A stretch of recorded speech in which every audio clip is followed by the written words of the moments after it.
Assalamualaikum warahmatullahi wabarakatuh.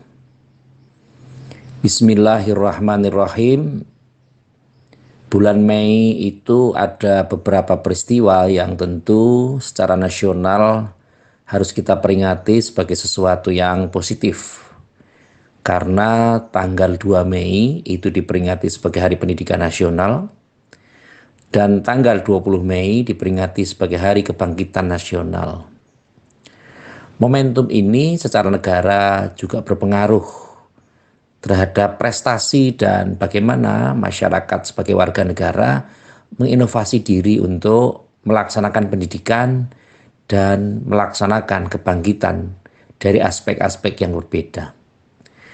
Tentu apabila ada sorotan bagaimana pendidikan yang mahal, atau bagaimana kalau untuk masuk ke perguruan tinggi ada UKT, ada hal-hal lain yang tentu memberatkan, dan sesungguhnya ini merupakan bagian yang harus dipikirkan semuanya oleh semua kawasan dan semua kalangan atau semua stakeholder. Bagaimana kita bisa menciptakan pendidikan dengan mudah dan murah. Dan tentu saja kita sebagai warga yang menganut satu kondisi sebagai warga negara kesatuan Republik Indonesia tentu harus berusaha bagaimana menginovasi diri supaya tentu tidak memberatkan pembangunan atau tidak menjadi objek dalam pembangunan, tapi tentu harus mendukung bagaimana pembangunan itu bisa dilaksanakan dengan cara-cara yang baik. Tentu momentum itu sudah sangat-sangat lembaga dan sudah sangat kita ketahui dari berbagai aspek. Dan yang mencengangkan sekarang ini adalah bahwa pendidikan moral, pendidikan akhlak ini di keluarga atau di masyarakat sudah mulai kehilangan kondisi. Terutama di kalangan masyarakat grassroots atau kalangan masyarakat bawah, akar rumput ini. Kalau kita perhatikan beberapa waktu yang lalu misalnya di Palangkaraya ada ustazah yang dibunuh oleh santrinya hanya karena dendam. Dan ironisnya ustazah yang umurnya 35 tahun ini yang membunuh adalah santri umur 13 tahun. Yang secara kondisi tentu saja ini membutuhkan perhatian besar. Bahwa kecerdasan emosional itu sangat dibutuhkan di berbagai aspek. Terutama anak-anak kita bagaimana supaya tidak menjadi generasi yang pendendam. Karena kondisinya hanya diperingatkan santrinya itu, konon ceritanya hanya diperingatkan supaya tidak melanggar karena dia berbagai atau beberapa kali sudah melanggar.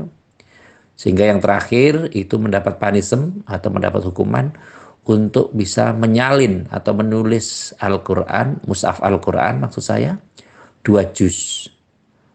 Sehingga dendam yang terjadi di bulan Desember itu meledak-ledak sampai dengan saat ini dikondisikan.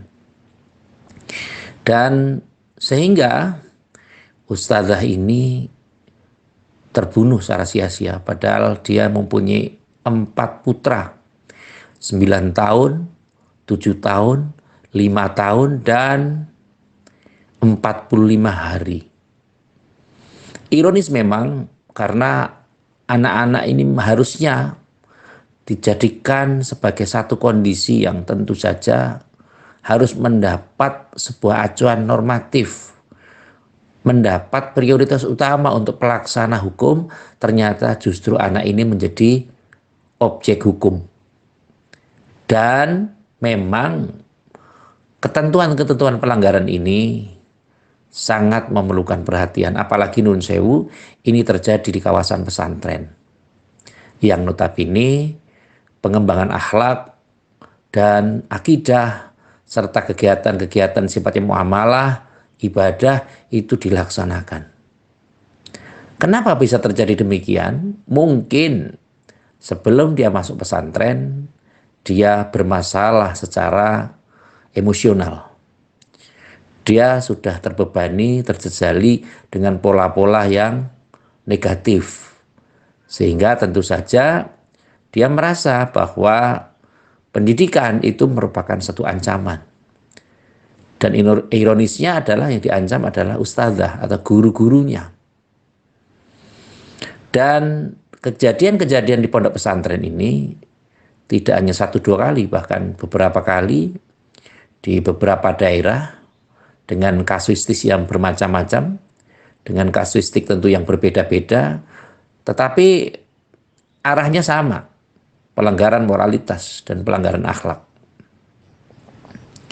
Sehingga dalam hal ini tentu kita harus perhatikan sama-sama.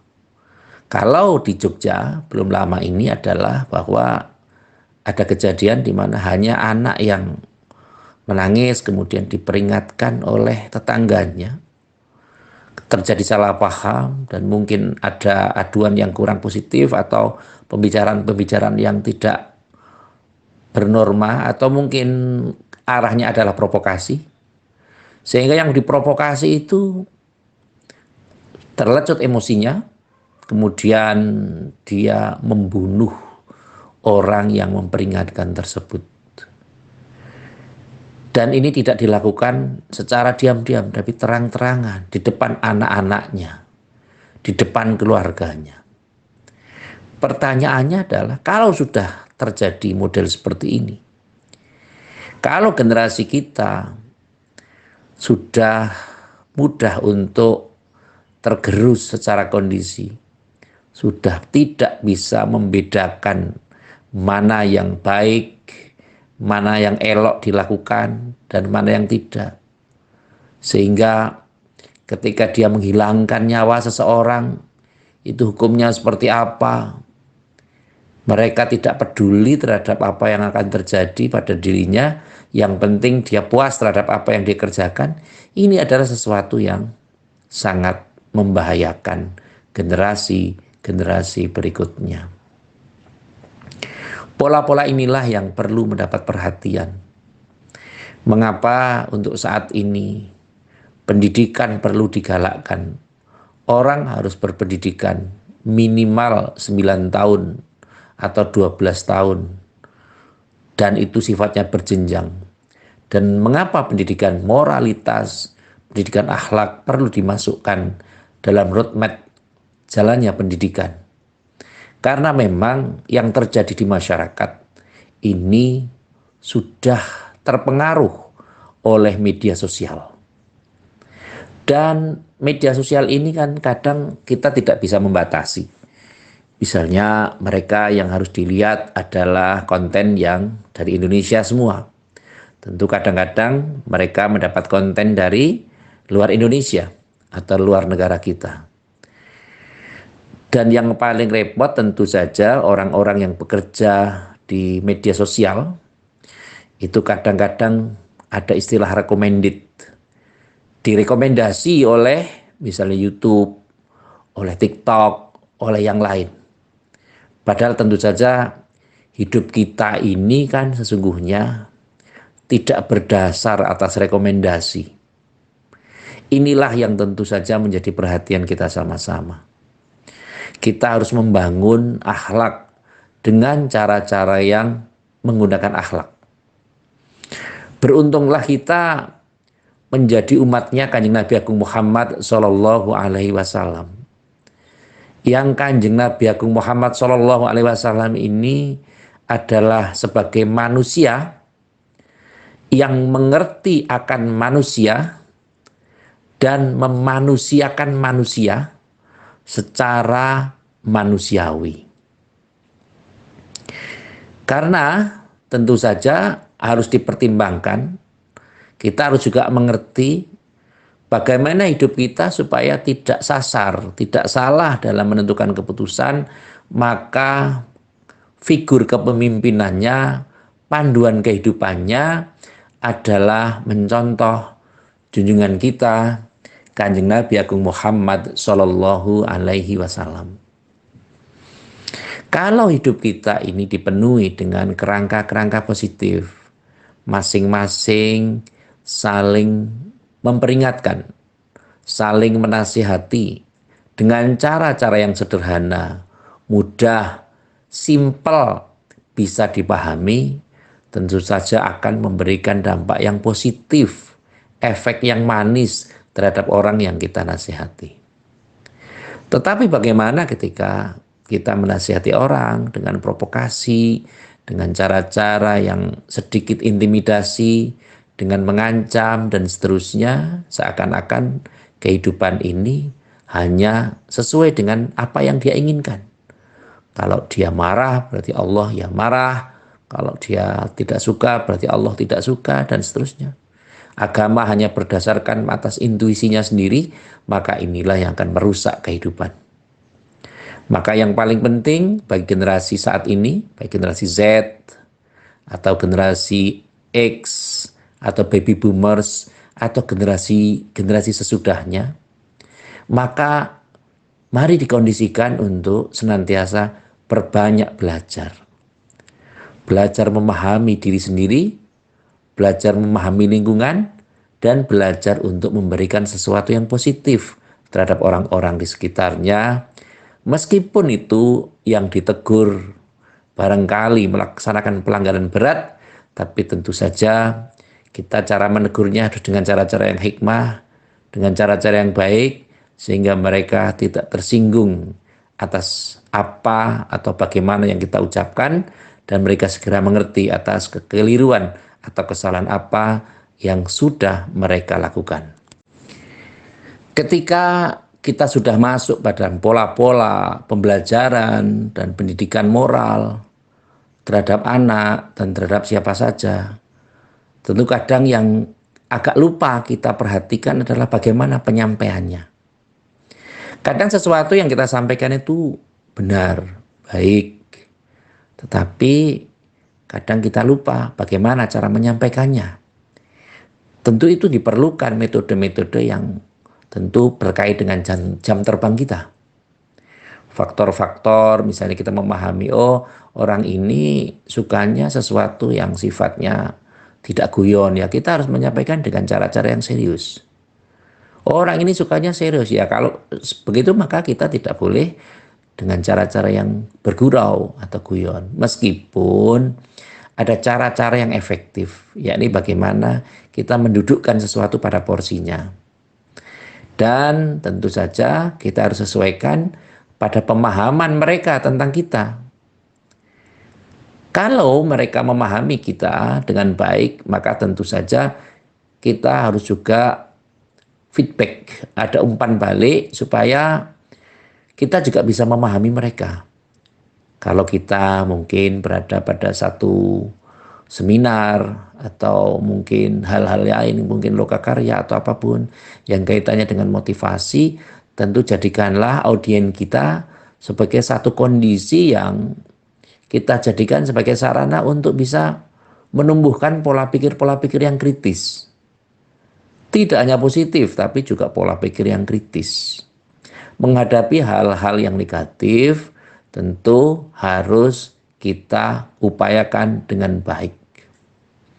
Kalau kita mencintai seseorang, atau mencintai jabatan, atau mencintai kedudukan tertentu, tentu tresno itu merupakan landasan supaya kita mampu untuk melakukan amar ma'ruf nahi mungkar. Kita bisa memerintahkan untuk sesuatu yang baik, tapi juga melarang sesuatu yang mungkar, sesuatu yang salah. Semakin kita dekat dengan orang itu, maka prioritas, kondisi, dan pelaksanaannya akan lebih mudah. Maka Sayyidina Umar bin Khattab radhiyallahu ta'ala anhu pernah ngendika, man ra'a minkum mungkaran falyughayyirhu biyadihi. Kalau kamu melihat kemungkaran, maka ubahlah, peringatkanlah dengan tanganmu atau dengan kekuasaanmu. Kalau tidak mampu dengan kekuasaan, maka yang harus dengan lisan diperingatkan. Kalau dengan lisan juga kita tidak bisa, maka ya dengan hati. Tapi perlu kita pahami sama-sama bahwa kalau hanya dengan hati itu selemah-lemah iman. Kalau ada peristiwa misalnya anak motor-motoran, balap-balapan di kampung, gas-gasan gitu, dengan knalpot yang diplombong. Kalau itu bukan anak kita, mungkin kita bisa menyatakan, oh terserah saja itu bukan anak saya. Itu berarti mereka belum bisa menjalankan konsep ini. Tetapi kalau diperingatkan, mbok jangan seperti itu, nah, tentu harus dikondisikan. Kalau ada peringatan seperti itu kan mereka jadi tahu, oh ternyata sesuatu yang saya kerjakan ini melanggar aturan, oh melanggar norma, oh tidak sesuai dengan kesopanan, dan lain-lain. Tentu saja, andai kata keluarga kita sendiri yang melaksanakan pelanggaran, maka kita peringatkan. Misalnya pakai sandal atau pakai sepatu, kemudian terbalik. Kita peringatkan kok nggak bisa, ya kita tunjukkan, ini sandalmu ini kebalik lu ini kakinya dipegang, kemudian diberikan pengertian, ini sandalmu ini terbalik, bagaimana kamu tidak menyadarinya, misalnya seperti itu. Ini bukti bahwa kita ini cinta pada orang tersebut. Kita tidak hanya memperingatkan, nah terserah saja, nanti kan dia juga tahu sendiri, ya tidak demikian. Maka kecintaan kita terhadap sesama muslim, terhadap sesama warga negara, terhadap masyarakat, itu harus dibentuk, harus diwujudkan dalam ranah ini. Ta'muruna bil ma'ruf wa tanhauna 'anil munkar. Karena ketika kita sudah bisa memperingatkan mereka dengan cara-cara yang baik, maka berarti kita cinta terhadap mereka. Kalau anak-anak kita melanggar seperti itu, melanggar norma, sampai nun sewu, ada pembunuhan, ada mutilasi, dan seterusnya, ini suatu kondisi yang sangat tidak positif. Dan ironisnya banyak terjadi di pondok pesantren. Tidak hanya di Jawa sekarang, di luar Jawa pun juga terjadi demikian. Ini memerlukan perhatian yang positif dari semua pihak. Dan tentu saja memerlukan sebuah kondisi di mana penanganan secara moralitas perlu dilakukan. Mari kita bangkitkan sektor-sektor pendidikan dari rumah, dari sekolah, dan dari masyarakat. Kapan mulainya? Setidaknya dimulai dari sekarang. Kalau tidak sekarang, kapan lagi? Tidak ada jaminan bahwa besok kita masih bisa menghirup udara atau masih bisa hidup. Kadang kemarin kita masih bisa say hello, masih bertemu, masih jagung manten sama-sama, masih bisa bergurau. Tapi 1 jam kemudian ketika berpisah meninggalkan diri kita, ada peristiwa, ada berita si A meninggal dunia. Ada berita bahwa teman kita, saudara kita telah meninggalkan kita untuk selama-lamanya. Ini merupakan satu peringatan bagi kita. Mari, kalau kita ingin berbuat baik, jangan ditunda-tunda. Kalau kita ingin melaksanakan kebaikan, mari kita lakukan. Dan yang paling penting adalah memberikan sesuatu yang terbaik untuk diri kita, untuk keluarga kita, untuk masyarakat lingkungan kita, sebagai bekal untuk kehidupan kita di dunia dan akhirat kelak. Mudah-mudahan kita dicatat oleh Allah Subhanahu wa Ta'ala sebagai orang-orang yang baik, orang-orang yang pandai bersyukur. Amin. Allahumma amin. Yang terakhir, seperti biasa, mari kita saling mendoakan. Semoga kekurangan-kekurangan kita, kebutuhan-kebutuhan kita dicukupkan Allah Subhanahu wa Ta'ala. Kalau kita kekurangan harta, mudah-mudahan Allah memberikan harta yang melimpah kepada kita. Kalau kita ada hal permasalahan yang kaitannya dengan orang lain yang belum selesai, semoga Allah menyelesaikannya dan mencukupkan, setidaknya Allah memberikan jalan keluar. Amin. Allahumma amin. Terima kasih pada semua pihak yang telah membantu terselenggaranya acara ini, dan semoga acara ini dukungan panjenengan semua bisa bermanfaat untuk kita semua. Amin Allahumma amin. Sekali lagi terima kasih atas segala perhatian dan mohon maaf atas segala kekurangan. Saya akhiri wallahul muwaffiq ila aqwamit thoriq. Wassalamualaikum warahmatullahi wabarakatuh.